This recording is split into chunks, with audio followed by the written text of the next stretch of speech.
DK Shivakumar ಅವರ ಎದುರಲ್ಲೇ ಕಾಂಗ್ರೆಸ್ ಪಕ್ಷವನ್ನ ಸದ್ಗುರು ಅಪಮಾನಿಸಿದ್ರ ಅನ್ನೋ ಪ್ರಶ್ನೆ ಎದ್ದಿದೆ. ಕಾರಣ ಕಾಶ್ಮೀರದ ವಿಚಾರದಲ್ಲಿ ಗೊತ್ತಿದ್ದೋ ಗೊತ್ತಿಲ್ಲದೆಯೋ ತಪ್ಪುಗಳಾಗಿವೆ, ಅವನ್ನ ಈಗ ಸರಿಪಡಿಸುವ ಕಾರ್ಯ ನಡೆದಿದೆ ಅಂತ ಸದ್ಗುರು ಹೇಳಿದ್ರು. ಅಲ್ಲದೆ ದೇಶದ ಮೊದಲ ಗೃಹ ಸಚಿವ ಸರ್ದಾರ್ ಪಟೇಲ್ರ ಜೊತೆ ಅಮಿತ್ ಶಾರನ್ನ ಹೋಲಿಸಿ ಜಗ್ಗಿ ವಾಸುದೇವ್ ಹೊಗಳಿದ್ರು. ಈ ಕ್ಷಣಕ್ಕೆ ಡಿಕೆ ಮೌನವಾಗಿದ್ರು ಅನ್ನೋದು ಈಗ ದೊಡ್ಡ ಪ್ರಶ್ನೆ.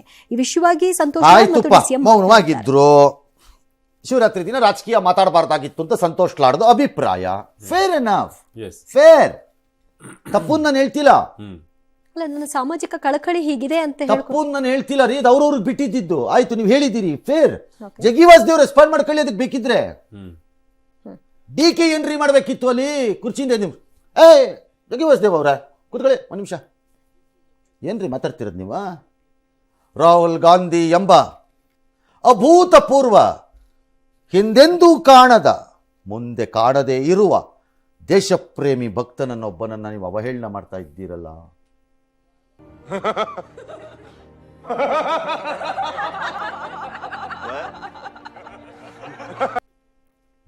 ನಿಮ್ಗೆ ಏನಾದ್ರು ಮರ್ಯಾದೆ ಇದೆಯೇನ್ರಿ?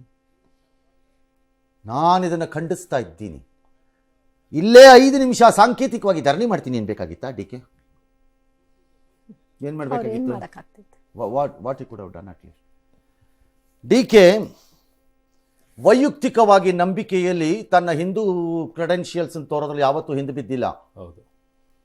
ಹಾಗೆಂದ ಮಾತ್ರಕ್ಕೆ ಆತ ಭಾರತೀಯ ಜನತಾ ಪಕ್ಷಕ್ಕೆ ಹೋಗ್ತಾರೆ ಅಂತ ಬಹುಜನರು ಹಬ್ಬಿಸ್ತಾ ಇರೋದು ನೋಡಿ ನನಗೆ ನಗು ಬರುತ್ತೆ. Because I know him, he will not. ನೀವು ಕಾಂಗ್ರೆಸ್ನವರು ಒಳ್ಳೊಳ್ಳೆ ಲೀಡರ್ಗಳನ್ನ ಕಿತ್ತು ಬಿಸಾಕ್ದಂಗೆ ಡಿ ಕೆನೂ ಕಳ್ಕೊಂಡ್ರೆ ನನಗೆ ಗೊತ್ತಿಲ್ಲ. ನಿಮ್ಗೆ ಅದೊಂದು ರೋಗ ಇದೆ ಕಾಂಗ್ರೆಸ್ನವ್ರಿಗೆ, ಒಳ್ಳೆಯವ್ರನ್ನ ಕಳ್ಕೊಂಡ್ರೆ ನನಗೆ ಗೊತ್ತಿಲ್ಲ. ಡಿ ಕೆಗೆ ನೀವು ಅದು ನಿಮ್ಮ ಇಷ್ಟ, ನನಗೆ ಗೊತ್ತಿಲ್ಲ. ಆದರೂ but he will not leave,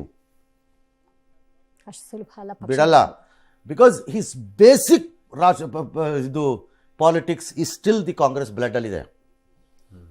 S M Krishna ಅವರು ಹೋದಾಗ ಆ ರೀತಿಯ ಸನ್ನಿವೇಶಗಳೆಲ್ಲ ಉದ್ಭವ ಆಗಬೇಕಾಗಿತ್ತು. ಹಾಗಾಗಲಿಲ್ಲ. ಹಾಗೆಂದ ಮಾತ್ರಕ್ಕೆ ಬಿಜೆಪಿಯಲ್ಲಿದ್ದ ಎಸ್ ಎಂ ಕೃಷ್ಣ ಅವರ ಮನೆಯಿಂದ ತನ್ನ ಮನೆಗೆ ಹುಡುಗನನ್ನು ತಂದ್ಕೋತಾ ಇರಲಿಲ್ಲ ಇನ್ನೊಬ್ಬ ಆಗಿದ್ದಿದ್ರೆ. ಹಾಗಾದ್ರೆ ಕಾಂಗ್ರೆಸ್ಸಿನ ಮಂತ್ರಿ ಬಿಜೆಪಿಯ ಶಾಸಕರ ಮಗಳನ್ನ ತಂದ್ಕೋಬಹುದು. ಕಾಂಗ್ರೆಸ್ಸಿನ ಹಿರಿಯ ಕೋಶಾಧ್ಯಕ್ಷರಾಗಿದ್ದಂತಹ ವ್ಯಕ್ತಿಯ ಮೊಮ್ಮಕ್ಕಳನ್ನ ಇನ್ನೊಂದು ಪಕ್ಷದ ನಾಯಕನ ಮನೆಗೆ ಮಗಳನ್ನೋ ಮಗನ್ನೋ ತಂದ್ಕೋಬಹುದು.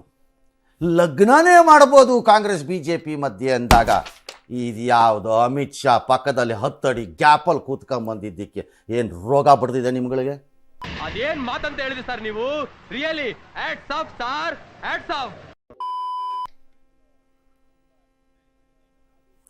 ಏನು ರೋಗ ಬರ್ತಿದೆ?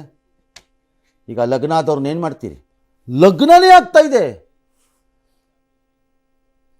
ಇಲ್ಲಿ ಲಡ್ಕಾಸಿ ಯಾವುದೋ ಒಂದು ಫಂಕ್ಷನ್ ಅಲ್ಲಿ 10 ಅಡಿ ಗ್ಯಾಪಲ್ಲಿ ಕೂತಿರೋದಕ್ಕೆ ಇಷ್ಟು ರಾಜಕೀಯ. ಆಮೇಲೆ ಅಲ್ಲಿ ಮಾತಾಡಬಾರ್ದು, ಏನು ಮಾತಾಡಿಲ್ವಲ್ಲ ಸರ್. ಹಿಂದೆ ಆಗಿರೋ ಗೊತ್ತಿದ್ದು ಕಾಂಗ್ರೆಸ್ಸಿನ ಇದು ಅಷ್ಟೇ ನಡೀರಿ. ಅದಕ್ಕೆ ಈ ಪರಿಸ್ಥಿತಿಗೆ ಬಂದಿರೋದು. ಯಾವ ರಾಜ್ಯದಲ್ಲಿ ಉಳ್ಕೊಂಡಿದ್ದೀರಿ? ಆದಷ್ಟು ಬೇಗ ಮುಗಿಸ್ರಪ್ಪ, ಸಾಕಾಯ್ತು ಇವ್ರದ್ದು ಸವಾಸ. ಯಾಕೋ ಇಷ್ಟು ಹೇಳಕ್ಕೆ ಇಷ್ಟಪಡ್ತೀನಿ. ಓಕೆ ಫ್ರೆಂಡ್, ಬಾಯ್.